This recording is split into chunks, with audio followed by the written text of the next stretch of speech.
വയനാട് ദുരന്തത്തിൽ മരിച്ച 4 പേരുടെ മൃതദേഹ ഭാഗങ്ങൾ കൂടി ലഭിച്ചു. അത് ഇപ്പോൾ സംസ്കാരത്തിന് വിധേയമാക്കുന്നു. അതിനായി അവിടേക്ക് ശരീരഭാഗങ്ങൾ എത്തിച്ചിരിക്കുന്നു. തത്സമയ ദൃശ്യങ്ങളാണ് നാം കാണുന്നത്. വിവരങ്ങളുമായി സുജു ടി ബാബുവും നമ്മോടൊപ്പമുണ്ട്. സുജു, ഇന്ന് 4 പേരുടെ മൃതദേഹാവശിഷ്ടങ്ങളാണ് ലഭിച്ചത്. അതാണ് ഇപ്പോൾ സംസ്കരിക്കാൻ പോകുന്നത്, അല്ലേ?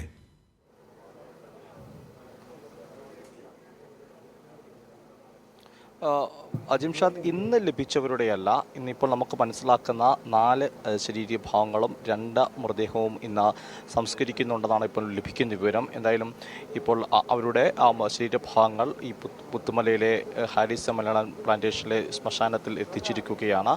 അല്പസമയം മുമ്പാണ് ഇത് എത്തിച്ചത്. ഇപ്പോൾ അല്പസമയത്തിനുള്ളിൽ തന്നെ സർക്കാരിൻ്റെ ഔദ്യോഗിക ബഹുമതികൾ നൽകും. ഇതിൻ്റെ അതിനുശേഷം സർവ്വമത പ്രാർത്ഥന നമുക്ക് സർവ്വമത പ്രാർത്ഥന അതിനുശേഷം ഉണ്ടാകും.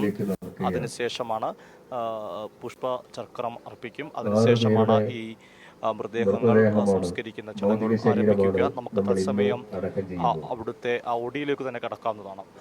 ആദ്യമായി പോലീസ് അവരുടെ അന്തിമോപചാരം അർപ്പിക്കുക. അജിംഷാദ്, ഇപ്പോൾ പോലീസ് ഗാർഡ് ഓഫ് ഓണർ നൽകുന്നതാണ്. അതിനായിട്ടുള്ള നടപടികളാണ് പുരോഗമിക്കുന്നത്. അതിനുശേഷം നമുക്കറിയാം, കഴിഞ്ഞ ദിവസങ്ങളിലായി 37 മൃതദേഹങ്ങളും 176 ശരീരഭാഗങ്ങളുമാണ് ഇവിടെ അടക്കം ചെയ്തത്. DNA നമ്പറുകൾ മാത്രം രേഖപ്പെടുത്തിയിരിക്കുകയാണ്. നമുക്കറിയാം, ജാതിയോ മതോ വർഗമോ വ്യത്യാസമില്ലാതെ എല്ലാ മനുഷ്യരും ഇപ്പോൾ ഈ അവസാന യാത്രയിലേക്ക് അവരെ മലയാള നാട് അല്ലെങ്കിൽ എല്ലാവരും ഒരുമിച്ച് യാത്രയാക്കുകയാണ്. ഏറെ വേദനാജനകമായ ഒരു സംഭവം തന്നെയാണ്. കഴിഞ്ഞ ദിവസങ്ങളായി തന്നെ ഈ പുത്തുമല സാക്ഷ്യം വഹിക്കുന്ന ദുരന്തമുഖത്ത് ആരെന്ന് തിരിച്ചറിയുന്നില്ലെങ്കിൽ പോലും അവർക്ക് എല്ലാ ബഹുമതികളും പോലീസ്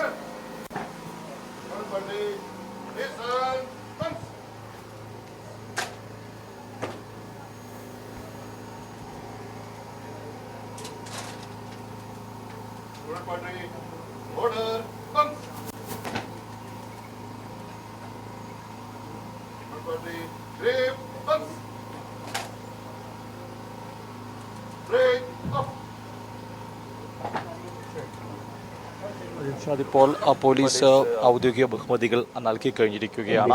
ഇനിയും അന്തിമോപചാരം പോലീസ് അർപ്പിച്ചിരിക്കുകയാണ്. ഇനി അല്പസമയത്തിനുള്ളിൽ തന്നെ സർവമത പ്രാർത്ഥന അല്പസമയത്തിനുള്ളിൽ തന്നെ ആരംഭിക്കും. ശ്രീ ബാലചന്ദ്രന്റെ നേതൃത്വത്തിൽ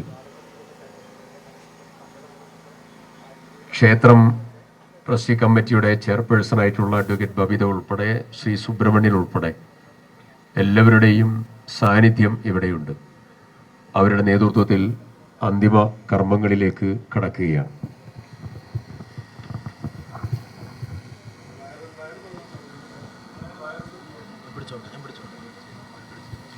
യാത്ര ചോദിപ്പു ഞാൻ മിത്രജനങ്ങളെ, യാത്ര ചോദിപ്പു ഞാൻ നിങ്ങളോടായി.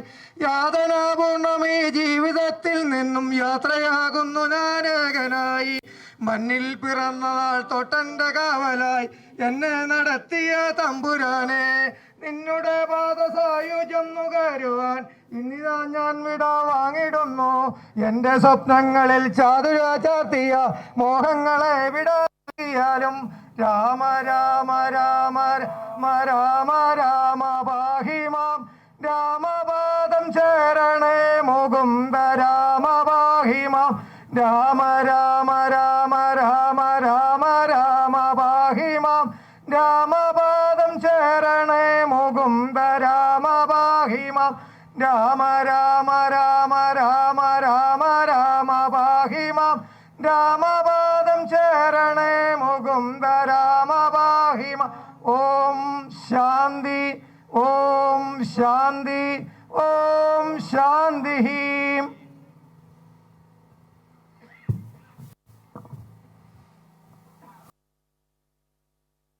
തിരുമല വികാരി ഫാദർ ജിബിൻ വട്ടക്കുളത്തിൻ്റെ നേതൃത്വത്തിൽ പ്രാർത്ഥന ആരംഭിക്കുകയാണ്.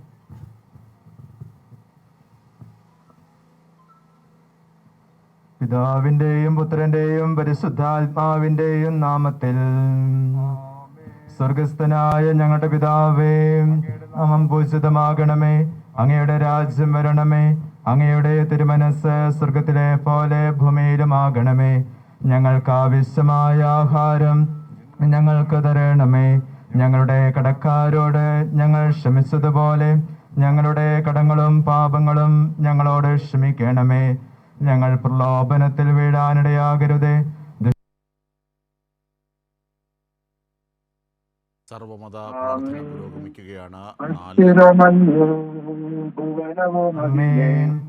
അസ്ഥിരമല്ലോ ഭുവനവും അതിലെ ജഡികാശകളും.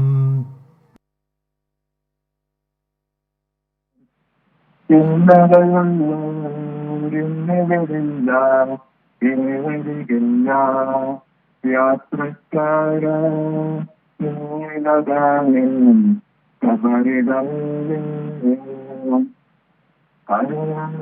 സമൂഹത്തിന്റെ രക്ഷകമായ ദൈവമേ, അഭേദ്യമായ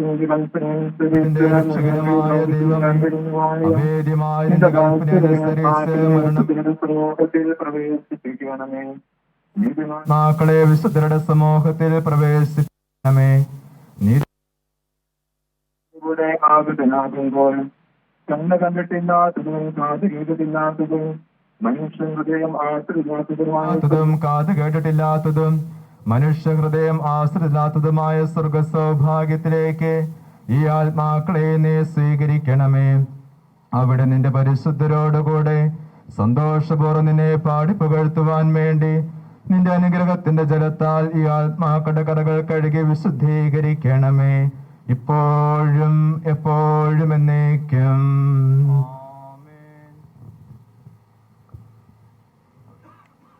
ഷംസുദ്ദീൻ റഹ്മാനി അവരുടെ നേതൃത്വം ഉൾപ്പെടെ എല്ലാവരുടെയും സാന്നിധ്യം ഇവിടെയുണ്ട്.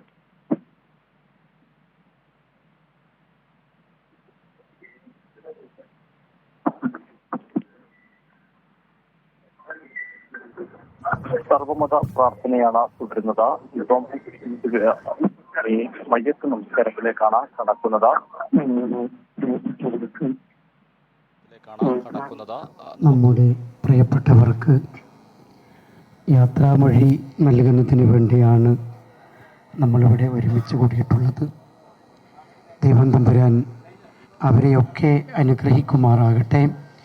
അവർക്ക് സ്വർഗം നൽകി സന്തോഷ ജീവിതം നൽകുമാറാകട്ടെ. നമ്മുടെ പ്രിയപ്പെട്ട സഹോദരങ്ങൾ, ഇവരുടെ കുടുംബത്തിൽ നിന്ന് ജീവിച്ചിരിക്കുന്നവർക്ക് ക്ഷമയും സമാധാനവും നൽകി അനുഗ്രഹിക്കുമാറാകട്ടെ.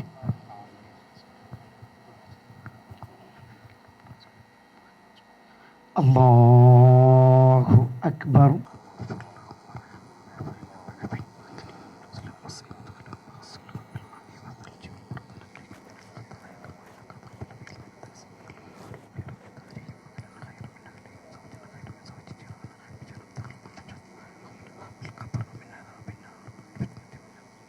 അല്ലാഹു അക്ബർ.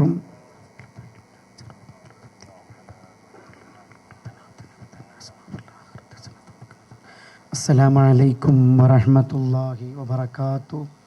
അസ്സലാമു അലൈക്കും വറഹ്മത്തുള്ളാഹി വബറകാതുഹു.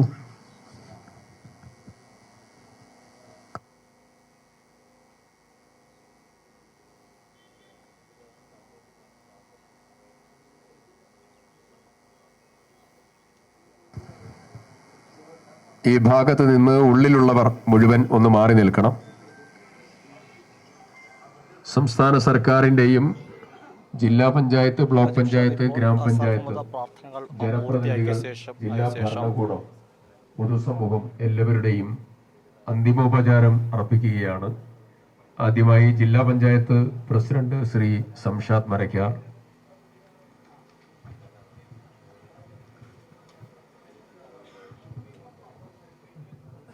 ഇപ്പോൾ ജില്ലാ പഞ്ചായത്ത് പ്രസിഡന്റ് അന്തിമ ഉപചാരം അർപ്പിക്കുകയാണ്. തുടർന്ന് സംസ്ഥാന സർക്കാരിന് വേണ്ടിയും അന്തിമ ഉപചാരം അർപ്പിക്കും. അതിനുശേഷം ഡയറക്ടർ LSTD,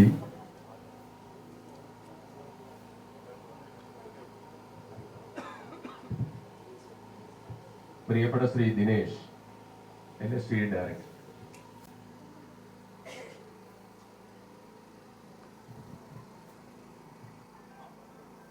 ശ്രീ നാസർ ഗ്രാമപഞ്ചായത്ത് standing committee chairman, Raju Hejamadi ഗ്രാമപഞ്ചായത്ത് standing committee chairman, Jasheer Pallivayal block panchayat standing committee chairman, advocate Babitha ക്ഷേത്രം കമ്മിറ്റിയുടെ ചെയർപേഴ്സൺ,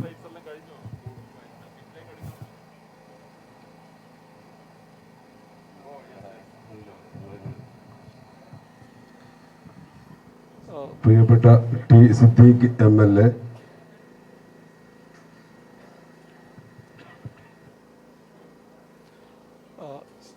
വിവിധ ആളുകൾ, സർക്കാരിൻ്റെ പ്രതിനിധികൾ, ഗ്രാമപഞ്ചായത്ത് പ്രതിനിധികൾ ഉൾപ്പെടെയുള്ളവരാണ് ഇപ്പോൾ അന്തിമ ഉപചാരം അർപ്പിച്ചത്. ഏറ്റവും ഒടുവിലായി ടി സിദ്ദീഖ് MLAയും അടക്കം ചെയ്യുന്ന മേലെ ഭാഗത്താണ്. അതിനെ നമ്പർ അനുസരിച്ചുള്ള ക്രമീകരണം ഉദ്യോഗസ്ഥന്മാരുടെ പ്രത്യേക ശ്രദ്ധയ്ക്ക് അതാത് നമ്പറുകൾ നോക്കി ക്രമീകരിച്ച് മുന്നോട്ട് പോകണം. കൂടെയുള്ള വോളണ്ടിയർമാരും അതിനനുസരിച്ച് ഉദ്യോഗസ്ഥരുടെ കൂടെ മുന്നോട്ട് പോകണം. സംസ്കാര ചടങ്ങുകൾ ആരംഭിച്ചിരിക്കുകയാണ്. ഇപ്പം ശരീരഭാഗങ്ങൾ അല്പസമയത്തിനുള്ളിൽ തന്നെ വിവിധ ഭാഗങ്ങളിലേക്ക് കൊണ്ടുപോകും.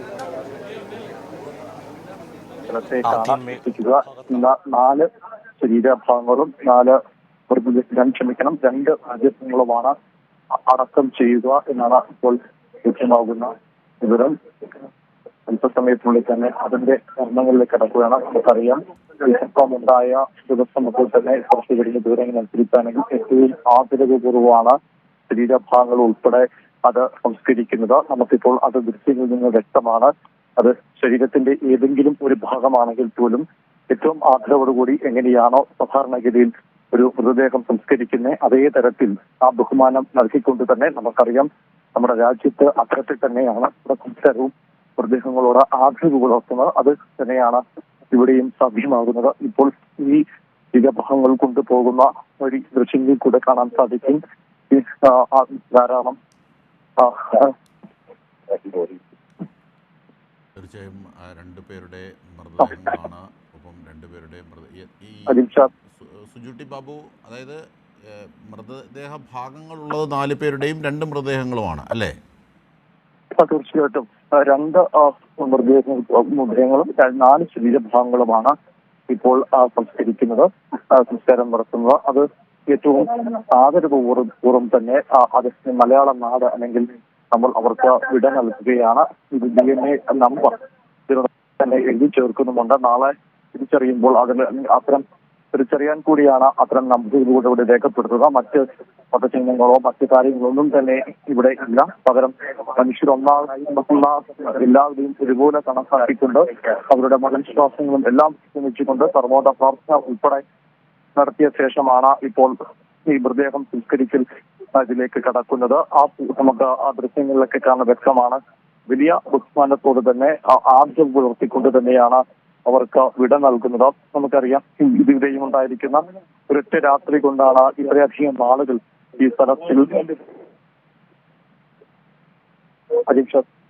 തീർച്ചയായും ഈ മൃതദേഹങ്ങൾ, അതായത് 2 പേരുടെ തിരിച്ചറിയാത്ത 2 പേരുടെ മൃതദേഹങ്ങൾ കൂടി 4 പേരുടെ മൃതദേഹ അവശിഷ്ടങ്ങൾ കൂടിയാണ് ഇപ്പോൾ സംസ്കരിക്കുന്നത്. ഒരു വ്യക്തിയെ അടക്കം ചെയ്യുന്നത് പോലെ തന്നെ അതിൻ്റെ എല്ലാ ആദരവും നൽകി, കഴിഞ്ഞ ദിവസങ്ങളിലൊക്കെ നാം കണ്ടതുപോലെ എല്ലാ ആദരവും നൽകി തന്നെയാണ് ശരീരഭാഗങ്ങളായി ലഭിച്ചവരുടെയും മറ്റ് തിരിച്ചറിയാത്തവരുടെയും ഒക്കെ മൃതദേഹങ്ങൾ സംസ്കരിക്കുന്നത്. എല്ലാവിധ ആദരവും നൽകി അതിൻ്റെ സംസ്കാരത്തിൻ്റെ തത്സമയ ദൃശ്യങ്ങളാണ് നാം കാണുന്നത്. പുത്തുമലയിൽ പ്രത്യേകം തയ്യാറാക്കിയ ഭൂമിയിലാണ് ഇത്തരത്തിൽ സംസ്കാരം പുരോഗമിക്കുന്നത്. സർക്കാരിനായി ആദരവ് നൽകുകയും പോലീസ് അടക്കം ഔദ്യോഗിക ബഹുമതികൾ അല്ലെങ്കിൽ ഔദ്യോഗികമായ ആദരവ് നൽകുകയും ഒപ്പം സർവ്വമത പ്രാർത്ഥന തിരിച്ചറിയാത്തത് കൊണ്ട് 3 മതങ്ങളുടെയും പ്രാർത്ഥനകൾ ഉൾപ്പെടുത്തി പിന്നീട് സർക്കാരിൻ്റെ വിവിധ തലങ്ങൾ ആദരാഞ്ജലികൾ അർപ്പിക്കുന്നു. ഇങ്ങനെയൊക്കെയാണ് ഈ സംസ്കാരം പുരോഗമിക്കുന്നത്. കഴിഞ്ഞ ദിവസങ്ങളിലൊക്കെ ഉള്ള മാനദണ്ഡം പോലെ പാലിച്ചുകൊണ്ടാണ് അതിൻ്റെ മാർഗനിർദ്ദേശങ്ങൾ സർക്കാർ നൽകിയ, മുഖ്യമന്ത്രി നേരത്തെ സൂചിപ്പിച്ച ആ മാർഗനിർദ്ദേശങ്ങളൊക്കെ അവലംബിച്ചുകൊണ്ട് തന്നെയാണ് ഇന്നും ഈ 2 മൃതദേഹങ്ങളും ഒപ്പം 4 പേരുടെ ശരീരഭാഗങ്ങളും അടക്കം ചെയ്യുന്നത്, സംസ്കരിക്കുന്നത്. ഈ സുജൂട്ടി ബാബു കഴിഞ്ഞ ദിവസങ്ങളിലൊക്കെ ഇങ്ങനെ മരിച്ചവരുടെ അടക്കം ചെയ്തവരുടെ കുഴിമാടത്തിലും പുറത്തും ഈ DNA പരിശോധനകളുടെ ഫലം കൂടി ഉൾപ്പെടുത്തിയിരുന്നു. അത് മുൻകൂട്ടി കണ്ടുകൊണ്ടാണ്. ഇനി നാളെ ആരെങ്കിലും തിരിച്ചറിഞ്ഞാൽ ഇന്നിപ്പോൾ നടക്കുന്ന സംസ്കാരത്തിലും അതേ മാർഗനിർദ്ദേശവും മാനദണ്ഡങ്ങളും ഒക്കെ പാലിക്കുന്നുണ്ടാകും അല്ലേ? നടക്കുന്ന ഈ സംസ്കാര ചടങ്ങുകളും അത് പൊതിച്ചു പുലർത്തുന്നുണ്ട്. നമ്മൾ ഈ പുത്തുമല ഈ ശ്മശാനത്തിലേക്ക് എത്തുമ്പോൾ ഞാൻ ഇന്ന് ഇവിടെ ആദ്യമായി നടത്തുന്ന ഇവിടുത്തെ ഒരു കാഴ്ച ഏറെ വേദനിപ്പിക്കുന്നതാണ്. നമ്മൾ കല്ല് ഈ എല്ലാ മൃതദേഹത്തിന്റെ അടക്കം ചെയ്യുന്നിടത്തുണ്ട്. അവിടെ ചില നമ്പറുകൾ, ഉദാഹരണമായി 143 അങ്ങനെ തുടങ്ങുന്ന നമ്പറുകൾ കാണാൻ സാധിക്കും. ഇപ്പോൾ ആ ദൃശ്യങ്ങളും ഒരു പക്ഷേ ആ കല്ല് നാട്ടുന്നത് ഉൾപ്പെടെ നമുക്ക് ലഭ്യമാകും. അത്തരം ഒരു സ്ഥലത്ത്, ഒരു ചുരുങ്ങിയ ഒരു സ്ഥലത്ത് ഇപ്പോൾ ഇന്നലെ വരെ 37 ശരീരങ്ങളും 176 ശരീരഭാഗങ്ങളുമാണ് അടക്കം ചെയ്തിരുന്നത്. അങ്ങനെയാണ്ട് 210 ഈ കല്ലുകൾ ഇങ്ങനെ നമുക്ക് കാണുവാൻ സാധിക്കും. അടയാളങ്ങളാണ്. ഒരു പക്ഷേ ഒരാളുടെ തന്നെ 2 DNA ടെസ്റ്റുകൾ DNA പരിശോധന നടത്തിയതിന്റെ അടിസ്ഥാനത്തിലാണ് ഇങ്ങനെ വ്യത്യസ്തമായ DNA നമ്പറുകൾ കൂടി രേഖപ്പെടുത്തിയാണ് ഈ മൃതദേഹങ്ങൾ സംസ്കരിക്കുന്നത്. പ്രധാനമായി നാളെ ഇത് തിരിച്ചറിയുമ്പോൾ ബന്ധുമിത്രങ്ങൾക്ക് ഇവിടെ ആദരവ് അവർക്ക് രേഖപ്പെടുത്തണമെങ്കിൽ അവരുടേതായ ഏതെങ്കിലും തരത്തിൽ മതപരമായ പ്രാർത്ഥനകളും കാര്യങ്ങളും നടക്കുമെങ്കിൽ പോലും അത് തിരിച്ചറിയാൻ വേണ്ടി കൂടിയാണ് ഇത്തരത്തിൽ ഈ DNA പരിശോധന ഫലം നമ്പർ കൂടെ രേഖപ്പെടുത്തി ഓരോ മൃത ശരീരവും അതുപോലെ ശരീരഭാഗങ്ങളും ഇത്തരത്തിൽ സംസ്കരിക്കുന്നത്. നമുക്കൊരു പക്ഷേ ലോകത്തെവിടെയെങ്കിലും ഇത്തരത്തിൽ മഹാദുരന്തമുണ്ടാകുമ്പോൾ ആ ദുരന്തത്തിൽ നിന്ന് പിന്നീട് നടത്തിയ തെരച്ചിൽ ലഭിക്കുന്ന ശരീരഭാഗങ്ങളെ പോലും ഇത്രയധികം ആദരവോടെ സംസ്കരിക്കുന്ന ഒരു രീതി എവിടെയെങ്കിലും ഉണ്ടോ എന്ന് നമുക്കറിയില്ല. എന്തായാലും നമുക്കറിയാം, ഈ ദുരന്തമുണ്ടായ ശേഷം മുതൽ തന്നെ ലോകത്തിന് മാതൃകാപരമായാണ് കേരള സമൂഹം പൊതുവിൽ. അതിൽ രാഷ്ട്രീയമില്ല, അതിൽ വ്യത്യസ്ത സർക്കാരുകൾ, തദ്ദേശ സ്വയംഭരണ സ്ഥാപനങ്ങൾ, സംസ്ഥാന സർക്കാർ, കേന്ദ്ര സൈന്യം ഉൾപ്പെടെ എല്ലാം തന്നെ ഈ മേഖലയിൽ നടത്തുന്ന ഒരു സേവനം, അതിന്റെ കൂടിയൊക്കെ ഒരു മാതൃക തന്നെയാണ് ഇന്നും ഈ സംസ്കാരിച്ച് നടക്കുന്ന ശ്മശാനത്തിൽ നിൽക്കുമ്പോൾ നമുക്ക് മനസ്സിലാക്കുന്നത്. ഇവിടെ അവരുടെ ബന്ധുമിത്രാദികൾ ഒരുപക്ഷെ ആരെന്ന് പോലും തിരിച്ചറിയുന്നില്ലെങ്കിൽ പോലും അവർക്ക് പൂർണ്ണ ആദരവ്. നമുക്കറിയാം, ഒരുപക്ഷെ ഈ ഭൂരിപക്ഷം ആളുകളും ഏത് മതത്തിൽപ്പെട്ട ആളാണോ ഒന്നും അറിയില്ല. പക്ഷെ അവർക്ക് അവരുടെ ഒരുപക്ഷെ ജീവിച്ചിരുന്നപ്പോഴുള്ള ആഗ്രഹങ്ങൾ കൂടി അങ്ങനെയൊക്കെ ആഗ്രഹം ഉണ്ടായിരിക്കാം. അതുകൊണ്ടൊക്കെ തന്നെയാണ് സർവമത പ്രാർത്ഥന നടത്തുന്നു. ഒരു ശ്മശാനത്തിൽ സാധാരണ അത്ര പതിവുള്ള രീതിയല്ലല്ലോ. ആ ശ്മശാനത്തിൽ എത്തുമ്പോൾ 3 ഇവിടെ ജീവിച്ചിരുന്നവർ സാധാരണ വെച്ച് പുലർത്തിയിരുന്ന 3 വ്യത്യസ്ത വിശ്വാസത്തിലുള്ളവരാണ്. അതുകൊണ്ടായിരിക്കാം 3 വ്യത്യസ്ത പ്രാർത്ഥനകൾ നടത്തുന്നു. ആ പ്രാർത്ഥനയ്ക്ക് ശേഷം അന്തിമോപചാരം അർപ്പിക്കുന്നു. സംസ്ഥാന സർക്കാരിന് വേണ്ടിയും തദ്ദേശ സ്വയംഭരണ സ്ഥാപനങ്ങൾക്കും MLA ഉൾപ്പെടെയുള്ളവർ. അതിനുശേഷമാണ് ഏറ്റവും ആദരപൂർവ്വം ഇപ്പോൾ ആ സംസ്കാര ചടങ്ങുകൾ പുരോഗമിക്കുന്നത്. ഇത് നമ്മൾ പറയുമ്പോൾ ആ പിഞ്ചുകുട്ടിയുടെയും വയോധികന്റെയും വൃദ്ധയായുള്ളവരുടെയൊക്കെ വൃദ്ധയായുള്ളവരുടെയൊക്കെ മൃതദേഹങ്ങൾ ഇതിൽ ഉൾപ്പെടാൻ സാധ്യതയുണ്ട്. പക്ഷേ ആരാന്ന് പോലും നമുക്ക് തിരിച്ചറിയുന്നില്ല. പക്ഷേ തിരിച്ചറിയുന്നില്ലെങ്കിൽ അതിന് ഏറ്റവും ആദരപൂർവ്വം സംസ്കരിക്കുന്ന ഒരു മാന്യത, ആ മാന്യത പുലർത്തിക്കൊണ്ട് തന്നെയാണ് നമ്മൾ ഈ രംഗത്ത് കടന്നു പോകുന്നത്. ഒരു പക്ഷേ മറ്റൊരു തരത്തിലായിരുന്നെങ്കിൽ ഇവർ മരണപ്പെടുന്നെങ്കിൽ ഉറ്റവരും ഉടയവരും ഒക്കെ തന്നെ ചുറ്റും നിന്നുകൊണ്ട് വിലപിക്കുന്ന കാഴ്ച നമ്മൾ കണ്ടേനം. പക്ഷേ ഇപ്പോഴും നമുക്ക് ഈ സന്നദ്ധ പ്രവർത്തകർ ഉൾപ്പെടെ ഇവിടെ നിന്നുകൊണ്ട് ഈ ഒരു മൃതദേഹങ്ങൾ ആരുടെ തിരിച്ചറിയുമെങ്കിൽ പോലും സംസ്കരിക്കുമ്പോൾ എല്ലാവരുടെയും മുഖത്ത് ദുഃഖം തളം കെട്ടി നിൽക്കുന്നത് നമുക്ക് വ്യക്തമായി കാണാം. ഇന്നലകളിൽ എന്താണെന്നതിനപ്പുറത്തേക്ക് ഇന്ന് ഇവർ നമ്മുടെ എല്ലാവരുടെയും അടുത്ത ബന്ധുക്കൾ തന്നെയാണ്. ഇവർക്ക് ആരുമില്ല എന്ന് പറയുന്നത് ഒരു പക്ഷേ തെറ്റായ കാര്യമാണ്. കാരണം ഇവരുടെ ഒപ്പം ഒരു സമൂഹമാകെയുണ്ട്. ഇവരുടെ ഇപ്പോൾ ചില കുടുംബാംഗങ്ങളിൽ ഒരാളായിരിക്കാം മരണപ്പെട്ട അവരുടെ മൃതശരീരമോ അല്ലെങ്കിൽ ശരീരഭാഗമാണ് നമ്മളിപ്പോൾ ഈ സംസാരിക്കുന്നത്. ഇവരുടെ ബന്ധുക്കൾ ജീവിച്ചിരിപ്പുണ്ട്, അവർ ഉണ്ടാക്കാം. അവർ മാത്രമല്ല, നമ്മളെല്ലാം തന്നെ ഇവരുടെ ബന്ധുക്കളാണ്. നമ്മളെല്ലാം തന്നെ ഇവരുടെ ആരോഗ്യമാണ്. അതുകൊണ്ട് ഈ സമൂഹമാകെ ഇവരുടെ ഒപ്പം നിൽക്കാൻ തീരുമാനിക്കുന്നത്. നമുക്കറിയാം, ഈ ദുഃഖത്തിൽ പങ്കുചേരുന്നതും ക്യാമ്പിൽ മറ്റ് ബന്ധുമിത്രങ്ങളുടെ വീട്ടിൽ കഴിയുന്ന ആളുകളൊക്കെ തന്നെയുണ്ട്. ഇവർ തിരിച്ചറിയാതെ പോകുന്നു എന്നൊരു കാര്യമേ ഉള്ളൂ. പക്ഷേ ഇവരോടൊപ്പം ഈ സമൂഹം ാണ് സംസ്ഥാന സർക്കാരും പുനരധിവാസവുമായി ബന്ധപ്പെട്ട് മന്ത്രിതല ഉപസമിതിയെ ചുമതലപ്പെടുത്തുന്നു. ഈ ദുരിതശേഷം നമ്മൾ കണ്ടൊരു കാഴ്ച, ആ സ്ഥലത്തേക്ക് ഓടിയെത്തുന്ന സന്നദ്ധ പ്രവർത്തകർ, സർക്കാരിന്റെ വിവിധ സേനാ വിഭാഗങ്ങൾ, കേന്ദ്ര സൈന്യം ഉൾപ്പെടെയുള്ളവർ എല്ലാവരും ഒരു മനസ്സോടെ ഒരുമിച്ച് നിന്നുകൊണ്ടാണ് രക്ഷാപ്രവർത്തനത്തിന് ആദ്യഘട്ടത്തിൽ നേതൃത്വം നൽകിയത്. അതുകൊണ്ട് ആ രക്ഷാപ്രവർത്തനം ആദ്യഘട്ടത്തിൽ അതിവേഗം പൂർത്തിയാക്കുമ്പോൾ നിരവധി വിലപ്പെട്ട ജീവനുകൾ നമുക്ക് രക്ഷിക്കാൻ സാധിച്ചിരുന്നു. ഇന്നിപ്പോഴത്തേക്ക് ഇന്നും തിരച്ചിൽ തുടരുന്നു. ഒരുപക്ഷെ ശരീരഭാഗങ്ങളായിരിക്കാം ലഭിക്കുക തിരച്ചിലെങ്കിലും നമുക്ക് അങ്ങനെ അവരെയും ഉപേക്ഷിച്ച് ഇനിയിപ്പോൾ കണ്ടെത്താനുള്ള ആളുകൾ എവിടെയാണെന്ന് കൃത്യമായി അറിയില്ല. അതിന് ചില കണക്കുകൾ സംസ്ഥാന സർക്കാർ പുറത്തുവിടുന്നുണ്ട്. സർക്കാർ തന്നെ പറയുന്നുണ്ട് അതിൽ കൂടുതൽ ആളുകൾ ഉണ്ടെങ്കിൽ നിങ്ങൾ നിർദ്ദേശിക്കണം, അറിയിക്കണം എന്നിവിടെ അഭ്യർത്ഥിക്കുകയും ചെയ്യുന്നുണ്ട്. അങ്ങനെ അവരെയും നമ്മൾ കണ്ടെത്തേണ്ടതായിട്ടുണ്ട്. അതിനായുള്ള ശ്രമത്തിലാണ് കുഞ്ചിരിമേട്ടിലും മുണ്ടക്കയിലും ചൂരൽമലയിലും മറ്റ് ചാലിയാർപ്പുഴയിൽ ഉൾപ്പെടെയുള്ളവർക്ക് പുരോഗമിക്കുന്നത്. അതിന്റെ ഇടയിലാണ് ഇപ്പോൾ നമുക്കിവിടെ സംസ്കാര ചടങ്ങുകൾ പുരോഗമിക്കുന്നത്. ഇന്ന് 4 ശരീരഭാഗങ്ങളും 2 മൃതശരീരവുമാണ് ഇന്ന് സംസ്കരിക്കുന്നത്. ഇപ്പോഴും അതിന്റെ ചടങ്ങ് പുരോഗമിക്കുകയാണ്. ഏറെ വേദനയോടെ മാത്രമേ ഈ ഒരു സാഹചര്യത്തിൽ നമുക്ക് ഈ ചുറ്റും നിൽക്കുന്ന ആളുകൾക്ക് ഇവിടെ നിൽക്കാൻ സാധ്യമാക്കുകയുള്ളൂ.